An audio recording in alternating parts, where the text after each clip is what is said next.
Hi Sibs. Kevin suggested that I do a video on the differences between Tennessee and California. I'm going to zoom in a bit and do the differences between Knoxville and San Jose areas, and also use this video as a way to experiment with sticking other images and things into my videos and seeing how I can make that work. One really big difference between Knoxville and San Jose is how much it rains. In Knoxville, it rains an average of 125 inches per year. In San Jose, only 15 inches per year. And May through October, the average rainfall is less than 2 inches. So Knoxville's average temperature in the coldest part of the year dips below freezing. But in San Jose, even in the coldest part of the year, the average low is above 40 degrees. And in San Francisco, where you're closer to the ocean, it's above 45 degrees. On the other hand, in the summer, it gets almost as hot here for the average high in San Jose, but the average low in the summer is much lower than in Knoxville, and coupled with the breezes that we often get, you'll need a light jacket pretty much all year round. The good news being that that light jacket probably is good enough even in the wintertime. In San Francisco, you might want something a little heavier, though, because even in the warmest part of the year, the average high doesn't go above 72, and it's frequently very, very breezy there. So maybe even a sweatshirt would be a good idea there. Also, we have a much wider variety of people here in San Jose than we do in Knoxville. Knoxville is over 75% white, with only about 17.5% or so being African American, and then a small amount of other.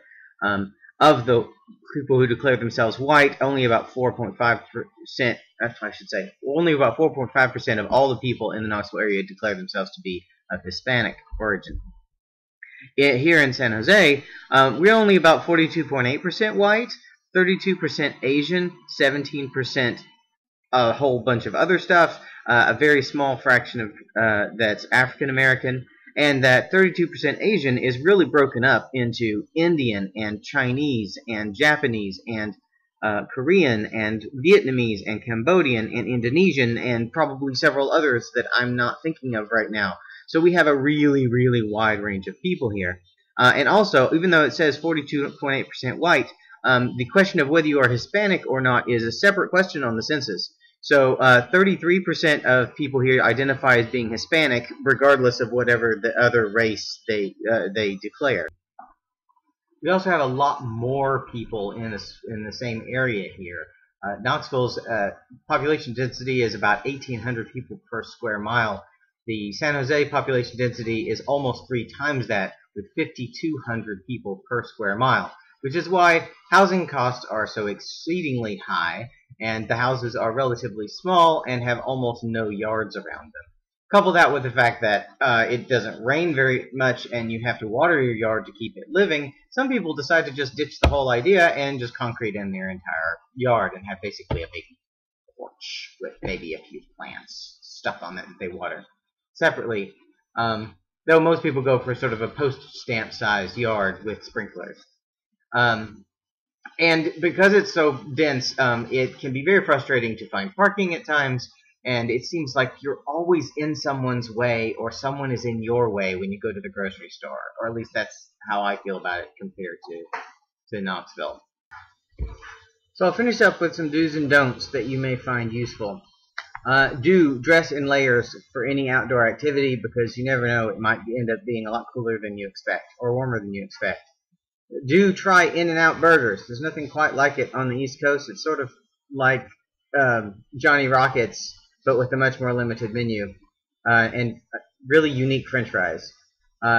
Do get into the bike lane and look for a bike to be in it when you're turning right. Lots of people don't bother to get in the bike lane, and that's really irritating to bikers, because then you cut us off when you turn.